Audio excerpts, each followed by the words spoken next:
So when we're putting the show together, we kind of brainstorm a little bit, and usually something just jumps into my mind. So first recipe for today is a recipe that is just near and dear to my heart. It is my grandmother Mimi's beef stroganoff recipe, and it's a recipe that she used to make all the time when she'd have people over for company. It was kind of her go-to signature dish.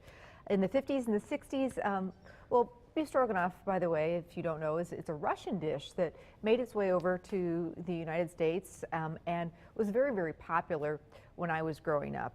You know, it was just that comfort food, and it was a little bit special, you know, something more special than meatloaf and mashed potatoes. If you were having beef stroganoff in our house, it was just kind of a special occasion. So this, as I said, my grandmother would make this a lot of times for dinner parties. And, you know, it really is very, very quick and easy because you know, just can serve it with a salad, some nice bread, maybe some appetizers, dessert, call it a day.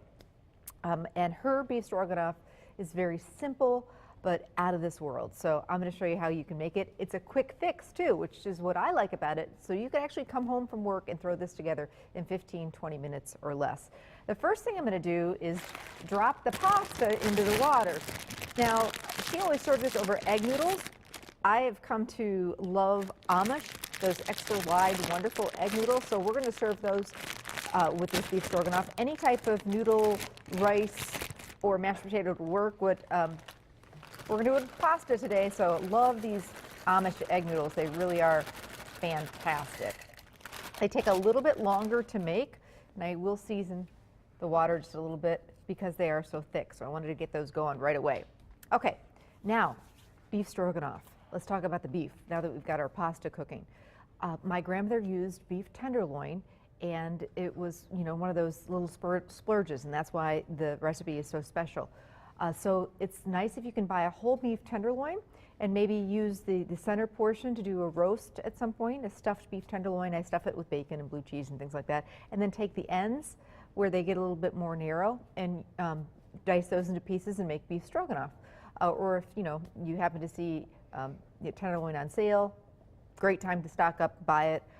You can also use sirloin. You really could use any type of steak for this recipe. So sirloin, tenderloin, New York strip into, you know, little chunks or strips. It's all going to work for you. Now I want to take my beef tenderloin, and I've got some flour here, and I want to dredge the beef in some flour. First, you know, the first thing I'm going to do, though, I want to first season it with some salt and pepper before I dredge it. So if I dredge it with the flour first, it's just not going to get that seasoning on there. So first I want to season it with salt and pepper, or my grandmother used to always use garlic salt for a little more flavor. So either salt and pepper or garlic salt and pepper. And you want to season it well.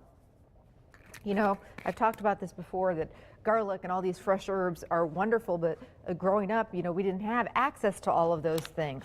So it was very common to use things like garlic salt, garlic powder to get great flavor. And to this day, I really still use a lot of those tips and tricks that my grandmother used, like garlic salt. Okay, so now that I've got my beef seasoned, now is when I want to just dredge it in flour, and I want to get some olive oil in the biggest skillet you have. If you have a wok, even better. And I like to use a stainless, not a nonstick for this, because I really want to get some color on that beef. So I want to get that pan smoking hot, and I can tell if it's smoking hot when I take a piece of beef that's just been coated with, lightly coated with the flour, and if I get that sizzle, we're good to go. So our beef has been seasoned, and I've got about 1 to 2 inch chunks of my tenderloin or sirloin, whatever you're going to use. You do want a pretty tender type of steak, though. You can even take a spoon roast, one of those spoon roasts, and dice that up. Those are, you know, a sirloin, so that would work as well, too. Even the burgundy pepper spoon roast would be nice in this. So just dice it into 1 to 2 inch pieces. Of course, the smaller the pieces, the quicker this dish is going to come together. And I don't need a real heavy coating of the flour. What the flour is going to do is just lightly coat the beef, give it a little texture, and also going to tighten the sauce. And you notice how I'm placing the beef. You can tell it needs a little more oil. around the pan, not overcrowding it. So if you don't have this big of a pan, you may want to do this in batches. The last thing you want to happen is for this beef to hang out low and slow and get kind of gray and not really get color on it. That is going to ruin the whole dish. So if you're finding that you put a piece of steak in, that's why I always do a test run with one piece of the meat, and it just isn't doing that sizzle, get it out of the pan, put more oil in the pan, and start over again, because that's going to ruin the whole dish, and we don't want that.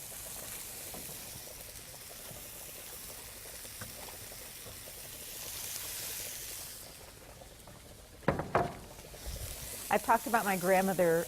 We all called her Mimi, but her real name was Corrine. But all the grandchildren called her Mimi. And she was just such an amazing cook. She passed away a few years ago, and when she passed away, it was a real inspiration for me to just get out there and start working on my very first cookbook. She was just a master of entertaining, and she entertained with ease. When people would stop over at her house, instead of running and hiding, she'd be the first one to, throw open the door and invite them in. She lived on a lake, so if you have a cottage on a lake, you know that a lot of people visit you by boat. They just pull up unexpectedly by boat. And she was just always ready. The cottage on the lake had a very small galley kitchen, but she cranked out of that kitchen some of the most wonderful food and wonderful memories. And she just loved to entertain, and she did it with ease. She didn't let the small stuff get to her. She didn't sweat the small stuff, and she had fun at her own parties. So every time I'm entertaining, I try and kind of channel her and think, what would she do? And one of the things that she was known for is a few signature dishes that were really, really good, like this beef stroganoff. So at her dinner parties, you wouldn't find dozens and dozens of different dishes. You would find a few things that were really good, and always good conversation. Okay, so our meat is starting to get a little bit of color. And because this is beef tenderloin, we don't need to cook it all the way through, because it's going to actually go back into the pan. So I'm just about ready to get it out of the pan, and I want to get to work on my mushrooms. Beef stroganoff, of course, is a great dish of beef, mushrooms, sour cream, and some other fun, wonderful ingredients. But it's very simple. There's not a lot going on. So I've got some mushrooms that we picked up at the grocery store. In a pinch, you can buy, or just if you want to save some time, you can buy the pre-sliced mushrooms. I just wanted to talk for a second about how to clean mushrooms. I just take a wet paper towel or a wet clean rag, wipe the side of the mushrooms, or wipe all around the mushrooms just to remove any of the dirt. You don't want to run the mushrooms under running water. Okay, at this point I want to get that beef out of there. Got some nice brown color, as you see, which is great flavor. And we're going to start sauteing the mushrooms and a little bit of butter, and then make a really quick, wonderful sauce to go over our pasta. Okay. All right, so I'm just going to take my mushrooms, and I like to remove the ends. It's up to you. You don't have to, but that's just a kind of a picky thing that I do. Actually, usually use a paring knife to do that. And then I just slice them up. I like kind of thicker slices. I really want the dish to not only be about the beef, but really about the mushrooms as well. Okay, so now I'm going to take a couple tablespoons of butter. This is not a low-cal dish. I'm sure you could do certain things, use less butter, light sour cream to lighten up the dish, but this is the way Mimi made it, so we're going to stick to her recipe today. So in go our mushrooms, about 8 ounces of sliced mushrooms. We're also going to throw in some finely diced, you want to make sure it's really finely diced, onion. Just yellow onion, maybe about a half of a small onion. And as I said, you don't want big chunks of mushrooms in this dish. You want to keep it very, it's more of a sauce.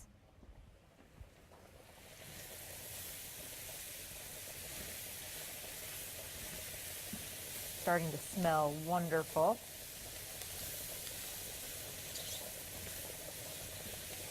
I'm going to season the mushrooms and the onion with just a little bit of salt and pepper.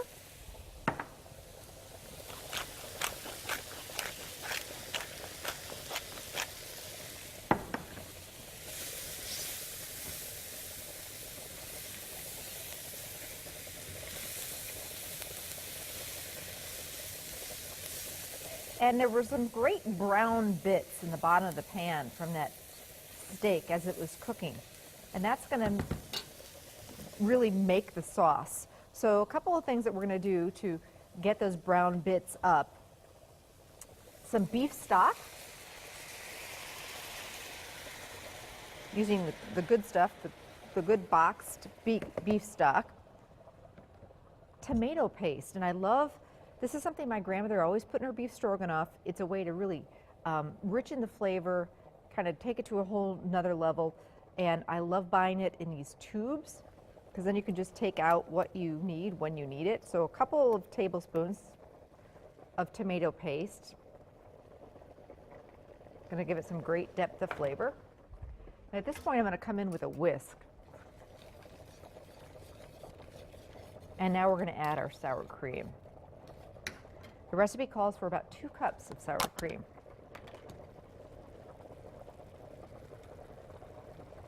I kind of add some, and I can always add more.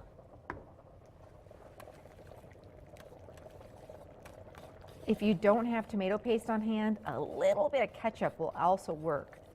We're talking about maybe less than a tablespoon. But it gives the sauce just a nice color and a nice depth of flavor. So I want to break up the sour cream and make sure there aren't any lumps into the sour cream. And the secret ingredient, besides that tomato paste, is a little bit of cognac. Brandy would also work. A dry white wine would also work.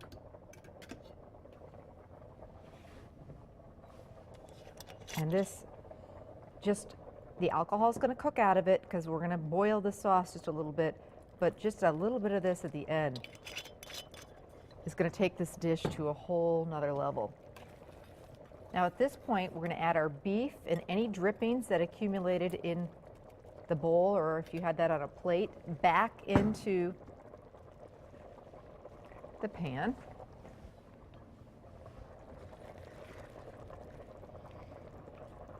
Looks like we've got the perfect amount of sour cream.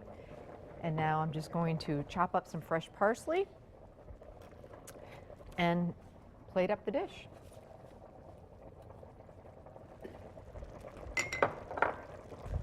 The fresh parsley, we're going to just decorate the top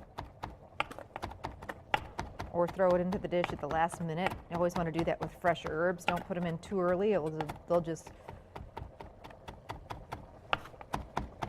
lose their flavor and their color. So really just want to use fresh herbs to finish the dish.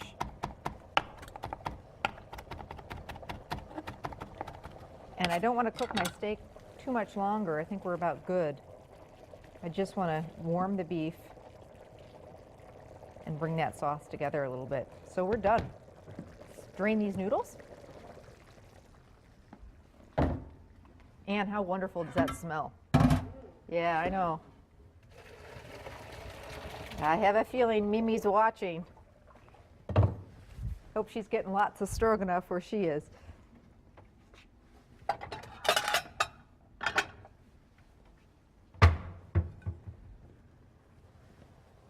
So I'm going to take some of those noodles. We always throw a little butter on those noodles. Certainly don't have to, but a little butter on those egg noodles is always kind of nice. Let's see, my tongs here. These noodles really kind of stand up to the dish. They're just really hearty.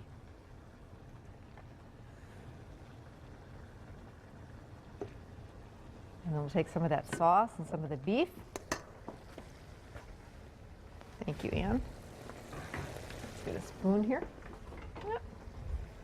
You have a spoon, Ann? Yeah.